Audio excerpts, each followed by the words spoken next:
17 June 2026 Palta station চত্বর থেকে channel আনন্দের একটি প্রতিবেদন। গতকাল পলতা স্টেশন এলাকায় অবৈধ দোকানপাট ভেঙে দেওয়া হলো। বেশ কিছু দিন ধরেই চলছে রেলের জায়গায় গড়ে ওঠা অবৈধ নির্মাণ ভাঙার কাজ। অবৈধ দখলমুক্ত পলতা স্টেশন। সিপিএম তৃণমূল কংগ্রেসের জামানার পর এই প্রথম অবৈধ নির্মাণ মুক্ত পলতা স্টেশন। বিস্তারিত চ্যানেল আনন্দের পর্দায়।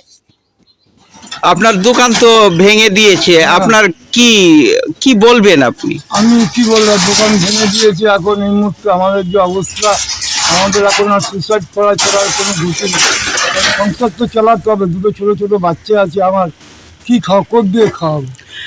সরকার থেকে আপনাদের কিছু বলেনি যে এর বাবদে আপনাদের কিছু আর্থিক ক্ষতি দেওয়া হবে বা পুনর্বাসন দেওয়া হবে, এরকম কিছু কি আপনাদের খবর আছে?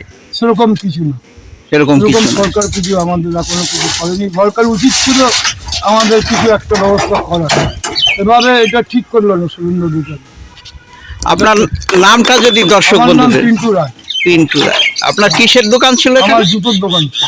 জুতোর দোকান।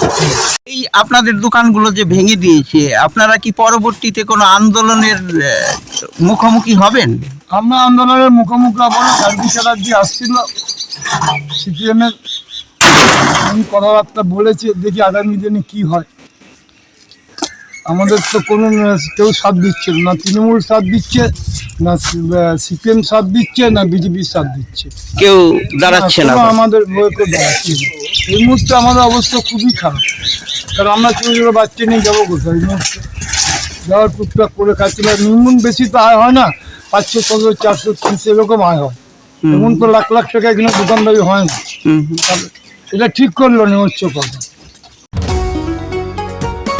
মানুষের কণ্ঠ, নির্ভীক চ্যানেল আনন্দ, খবর বিনোদন দেয় আনন্দ, প্রিয় সবার চ্যানেল আনন্দ। আমরা গরিব মানুষ, খেটে খুটে খাই, গরিবদের এরকম মারবেন না। গরিবের ভোটে কিন্তু তুমি জিতেছো, অ্যাকচুয়ালিও বড় লোকের ভোটে তোমার জেতা হয়নি, গরিবের ভোটে জিতেছো। আর সেই গরিব মানুষের পেটে লাথি মেরেছো। সরকার 5 বছর থাকে, তার বেশি থাকবে না। তুমি 5 বছরের মধ্যেই ভালো কাজ করো, এই লোকের কথা শুনে উল্টোপাল্টা কাজ করো না। নির্ভীক চ্যানেল আনন্দ, খবর বিনোদন দেয় আনন্দ, প্রিয় সবার চ্যানেল আনন্দ। আরো জনপ্রিয়, আরো আকর্ষণীয়।